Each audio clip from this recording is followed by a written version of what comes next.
So hello, कैसे हो आप लोग। तो मेरा नाम बैजनाथ है। मैं आपको आज के जो सीरीज चल रहा है पहले से एनिमल किंगडम, उसके आगे में आज पढ़ाऊँगा। ओके। सो देखो, ऑलरेडी हम लोगों ने 2 क्लास ले रखा है इसका एनिमल किंगडम का। एनिमल किंगडम में जो बेसिक क्राइटेरिया है, किस बेस पर एनिमल किंगडम को डिवाइड किया गया है इतने सारे फाइलम में, वो और 2 फाइलम, पॉरीफेरा और सिलेंट्रेट। क्या बोला मैंने? पॉरीफेरा और सिलेंट्रेट दोनों में पढ़ा रखा हूँ। अब चेक आउट करो इसको और देखो, क्योंकि उसको देखोगे नहीं तो फिर कहीं से भी फाइलम पढ़ने का कोई मतलब होगा नहीं। ओके। सो इसलिए मैं बोल रहा हूँ कि आप लोग देखो पहले जो फाइलम हो रखा है ऑलरेडी, उसके बाद इसको देखना। ओके। क्योंकि जो मैं ये चीज़ें यहाँ बताऊँगा वो पहले, खास करके जो पहला लेक्चर है वो आना ज़रूरी है। ओके। सो आगे बढ़ते हैं। तो देखो, मैं आपको कुछ रिवाइज करवा देता हूँ। पहले तो germ layer, sorry, level of organization की बात करते हैं। तो लेवल ऑफ ऑर्गेनाइजेशन में, लेवल ऑफ ऑर्गेनाइजेशन में पॉरीफेरा में मैंने बोला था, पॉरीफेरा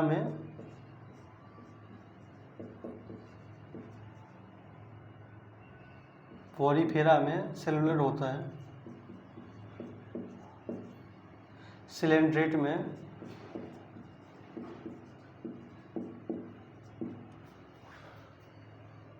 सिलेंट्रेट और टीनोफोरा, टीनोफोरा में ये दोनों में कौन सा होता है? टिश्यू होता है।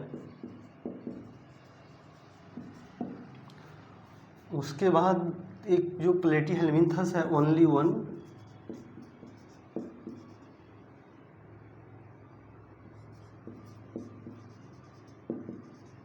प्लेटीहेल्मिन्थस में कौन सा होता है?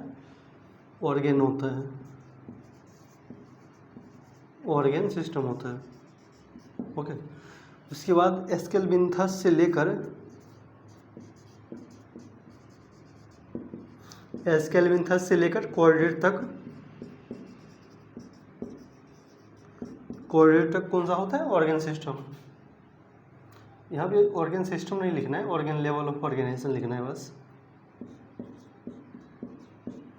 यहाँ पर लिखना है ऑर्गेन सिस्टम।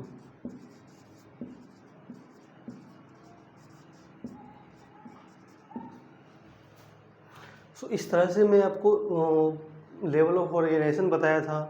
उसके बाद सिमेट्री बताया था, जर्म लेयर बताया था और सिलोम बताया था। ओके। तो वो पहले देखो, तब ये समझ आएगा। तो जैसे मैं पहले ही आपको बोला हूँ कि आपको एक फ्लो में पढ़ना होगा, ये नहीं कि कहीं से भी चालू कर दिए। तो अब देखो, ये सारे क्राइटेरिया अगर यहाँ लिखूँगा फिर से, टीनोफोरा जो आज का मेरा टॉपिक है, तो उसमें बहुत टाइम लगेगा। मैं आपको ओरली एक बार रिवाइज करवा देता हूँ। जैसे मैं लिख भी दिया हूँ, लेवल ऑफ ऑर्गेनाइजेशन में जो टीनोफोरा में होता है, मैं आपको topic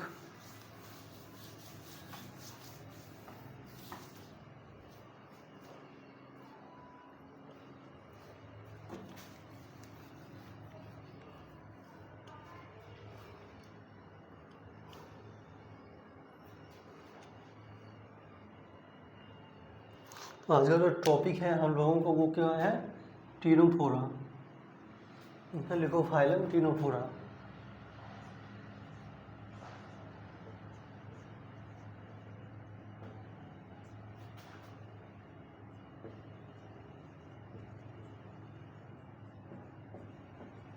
phylum Ctenophora. Okay. So देखो, फाइलम टीनोफोरा में सबसे पहले अगर मैं लेवल ऑफ ऑर्गेनाइजेशन की बात करूं, लेवल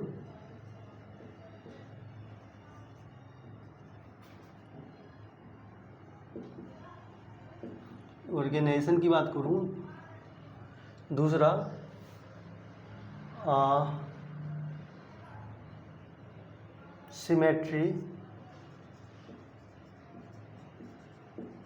सिमेट्री, तीसरा जो है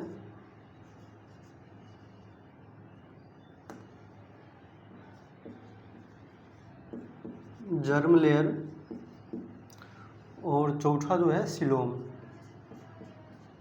मेनली यही बात करते हैं हम लोग। तो इसमें आपको पता ही है कौन सा होगा? टिश्यू होगा। ये टिश्यू लेवल होता है। ओके, सिमेट्री में कौन सा होगा? रेडियल होगा। रेडियल होगा कि बायलेटरल होगा, बताओ आप लोग। रेडियल होता है। जर्म लेयर डिप्लोब्लास्टिक होता है।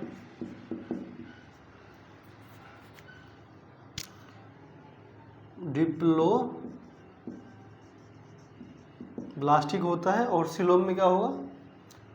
ऑसिलोमेट।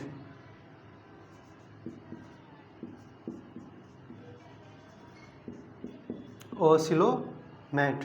ओके, ठीक है। अब देखो,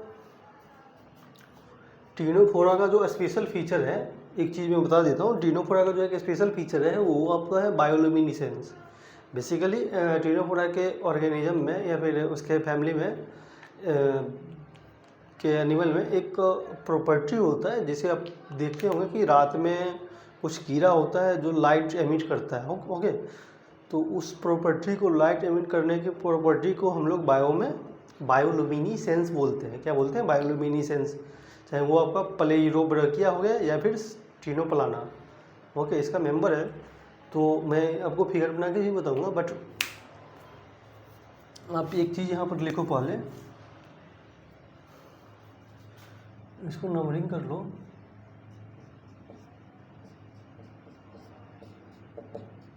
ओके, सो यहाँ पर लिखना स्पेशल फीचर में, स्पेशल फीचर में। यहाँ लिखने से पहले मैं आपको फिगर इसका दिखा देता हूँ, क्योंकि फिगर बनाना ज़्यादा ज़रूरी है।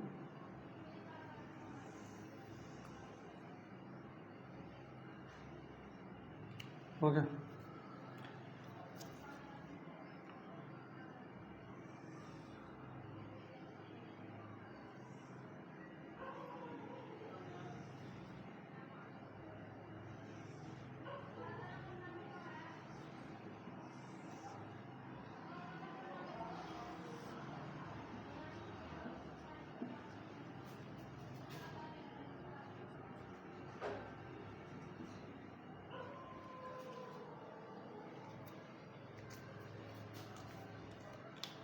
देखो ये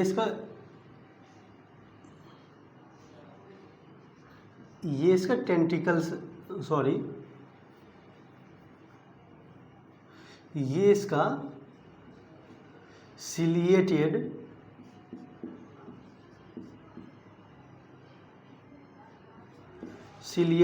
कॉम्ब प्लेट है। इसका अगर फंक्शन देखोगे तो ये बेसिकली इसका फंक्शन क्या होता है? ये लोकोमोशन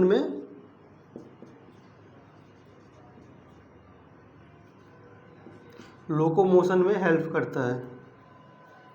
इसका अगर नंबर देखोगे, इसका सिलिएटेड कॉम्ब प्लेट का, तो इसका नंबर अप्रॉक्स 8 होता है। इसका नंबर 8 होता है। ओके, और इसका एक प्रॉपर्टी मैंने बताया था कि बायोल्यूमिनेसेंस होता है। तो बायोल्यूमिनेसेंस में लिखना क्या है हमको? बायोल्यूमिनेसेंस। इसको अगर आप लोग समझ नहीं पा रहे हो तो मैं इसको डिफाइन कर देता हूँ। प्रॉपर्टी ऑफ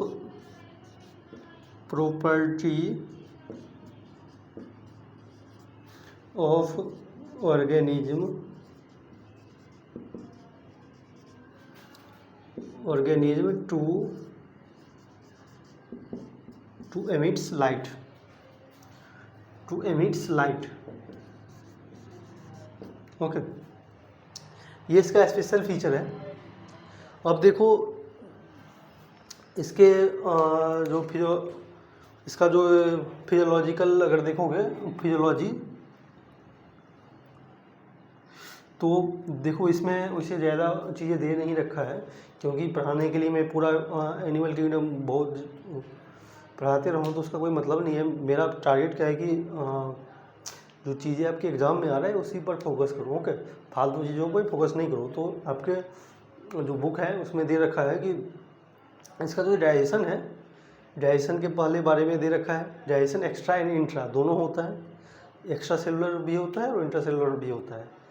दूसरा रिप्रोडक्शन के बारे में दे रखा है। तो रिप्रोडक्शन इसका भी जो सेक्स होता है वो हर्माफ्रोडाइट होता है। हर्माफ्रोडाइट मतलब क्या, इसका जिसे उसमें बताए थे पॉलीफेरा में कि सेक्स सेपरेट नहीं होता है। दूसरा कि फर्टिलाइजेशन इसका एक्सटर्नल होता है, ओके। और डेवलपमेंट इनडायरेक्ट होता है, जैसे उसका था पॉलीफेरा का, ओके। सो लिखो डाइजेशन।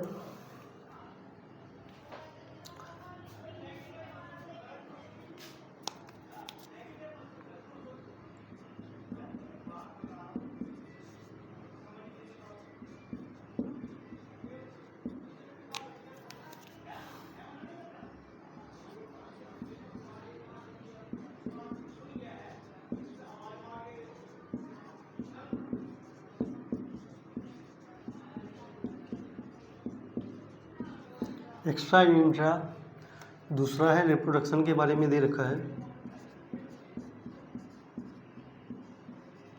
रिप्रोडक्शन, सो रिप्रोडक्शन में इसका भी सेक्स सेपरेट नहीं होता है।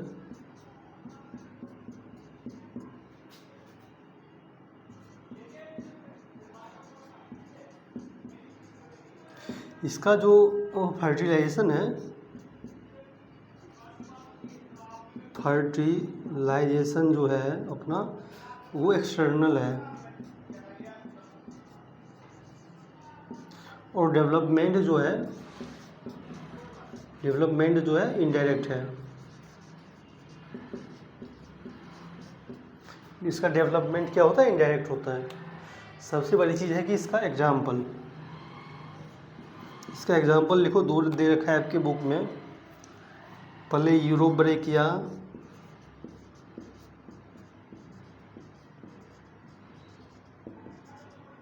दूसरा है टीनोप्लाना।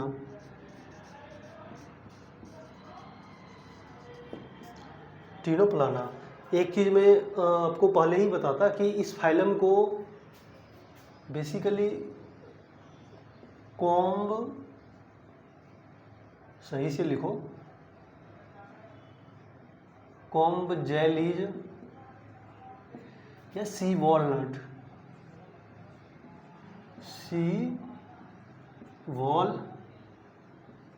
भी बोलते हैं, ओके। एक चीज़ यहीं पर और लिख लो, सबसे जो ज़रूरी है इसके लिए, इसका हैबिटाट, क्योंकि हम लोग हैबिटाट लिखना इसका भूल गए थे। हैबिटाट एक पॉइंट नहीं छोड़ूंगा एनसीईआरटी का, ये मैं पक्का आपको कहता हूँ। सारे जो एग्ज़ाम में पेपर आएंगे आपको दिखेगा कि हाँ भाई सारा चीज़ करा रखा है। इसका जो हैबिटाट है ये एक्सक्लूसिवली मैरीन होता है। इसको मैं समझाता हूँ अभी।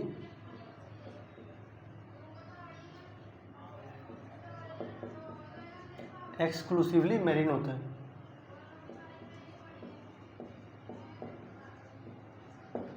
एक्सक्लूसिवली मैरीन का मतलब क्या है, देखो जैसे इससे पहले हम लोगों ने पढ़ा था कि कुछ मेंबर पॉलीफेरा में क्या था कि मोस्टली था, पॉलीफेरा में मोस्टली जो वो था, उसका पॉलीफेरा का मेंबर था वो एक मोस्टली मैरीन था।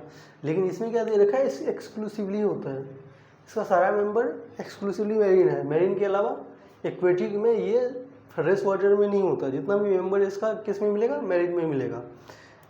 ऐसे ही इसके रिप्रोडक्शन में दे रखा है कि इसमें सिर्फ और सिर्फ कौन सा रिप्रोडक्शन होता है, इसमें सिर्फ और सिर्फ सेक्सुअल रिप्रोडक्शन होता है। सेक्सुअल रिप्रोडक्शन ओनली, इसमें सिर्फ और सिर्फ सेक्सुअल रिप्रोडक्शन होता है, ओके। सो आप लोग इसको पहले लिखो।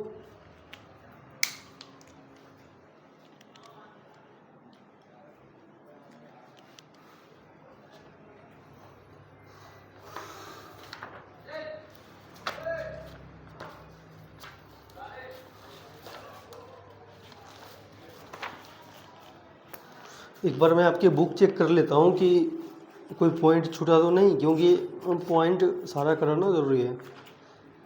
देखो दिखाई पड़ रहा होगा तो ये आपका बुक है एनसीईआरटी क्लास 11।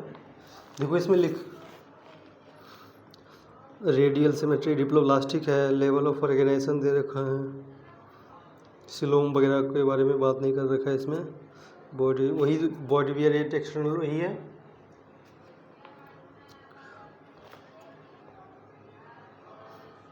हाँ हाँ, बिल्कुल बिल्कुल, हो गया।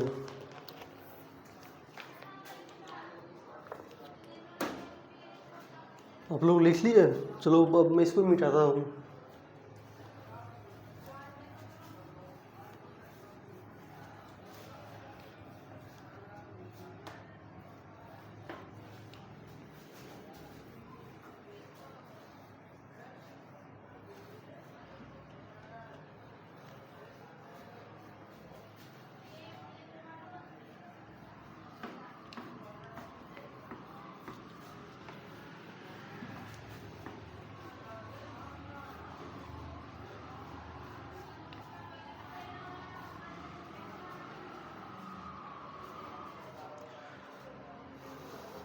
हम लोगों का जो नेक्स्ट फाइलम है वो है प्लेटीहेल्मिन्थस।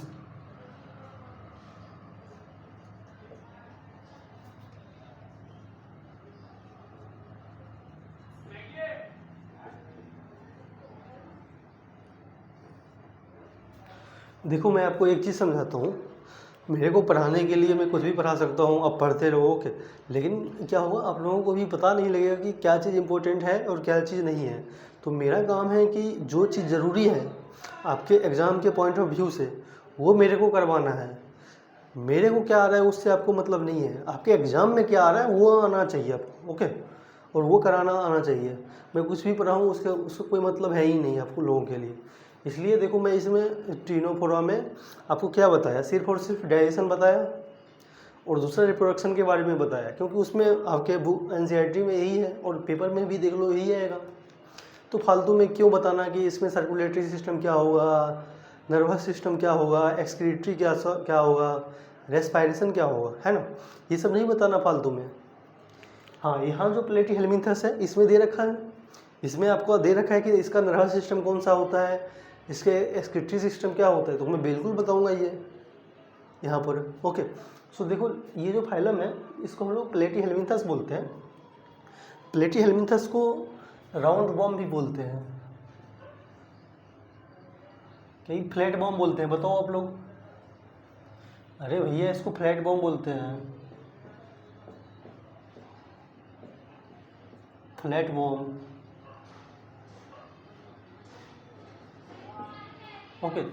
देखो इसका अगर इसके मतलब इस फाइलम के अगर मेंबर को देखोगे तो इसका बॉडी डोर्सल से भी और वेंट्रल से भी, क्या बोला मैंने, डोर्सल मान लो, अगर इस पार्ट को मैं डोर्सल मान रहा हूँ और इस पार्ट को वेंट्रल मान रहा हूँ, सो इधर से भी और इधर से भी इसका बॉडी क्या होता है, फ्लैट होता है, चिपटा होता है, इसलिए हम लोग इसको फ्लैट बॉम्ब बोलते हैं, ओके। और इस ऑर्गेनिज्म, इस फाइलम के मेंबर को फ्लैट बॉम्ब बोला जाता है। उसको इसका बॉडी अगर डोर्सली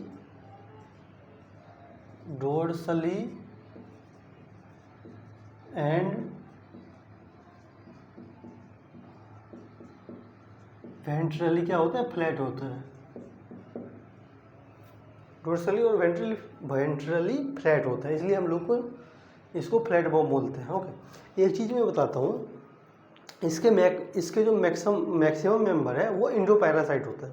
अब भैया इंडोपैरासाइट का मतलब क्या होता है, पहले तो आपको पैरासाइट का मतलब आना चाहिए, क्योंकि ये समझोगे नहीं टर्म तो वो आगे समझ नहीं पाओगे। तो पैरासाइट का मतलब ये होता है, मान लो कि कोई ऑर्गेनिज्म है जिसे आपके शरीर में जो ये जो हम लोग उस क्या बोलते हैं, जो बाल में रहता है छोटा सा, सॉरी मैं बोल रहा हूँ, लड़कियों के बाल में थोड़ा ज़्यादा ही होता है वो सब, है ना, तो वो भी तो एक पैरासाइट है। या फिर भैंस के जो शरीर पे वो कीड़ा वसा होता है ना, कौवा आता है उसको उखाड़ मतलब लेकर चला जाता है, वो क्या है, पैरासाइट है। पैरासाइट का मतलब होता है कि कोई ऑर्गेनिज्म है वो अपना भोजन लेने के लिए किसी दूसरे ऑर्गेनिज्म पर आधारित है, ले रहा है दूसरे ऑर्गेनिज्म से, या उसके अंदर रह रहा है, या फिर उसके अंदर रह रहा है, या फिर उसके बाहर रह रहा है। अगर अंदर रह रहा है तो उसको हम लोग इंडोपैरासाइट बोलते हैं। जैसे हमारे शरीर में कई सारे बॉम्ब हैं, है ना, जो हमारे लिए इंटेस्टाइन में जो होता है वो अच्छे हैं, अगर वो ना हो तो हमारे सिस्टम गड़बड़ हो सकते हैं, तो उनका रहना ज़रूरी है। लेकिन हाँ, बहुत सारे ऐसे बॉम्ब हैं जो शरीर के लिए हानिकारक हैं, जिसके लिए हम लोग मेडिसिन भी कई बार लेते हैं, आपको पता ही है, ओके। तो इसके जो मैक्सिमम मेंबर्स हैं वो एंडोपैरासाइट होते हैं। एंडोपैरासाइट का बिल्कुल ये मतलब है कि कोई ऑर्गेनिज्म है वो अपना भोजन प्राप्त करने के लिए शरीर के अंदर रहता है। ओके। अब ये एंडोपैरासाइट होते क्यों हैं?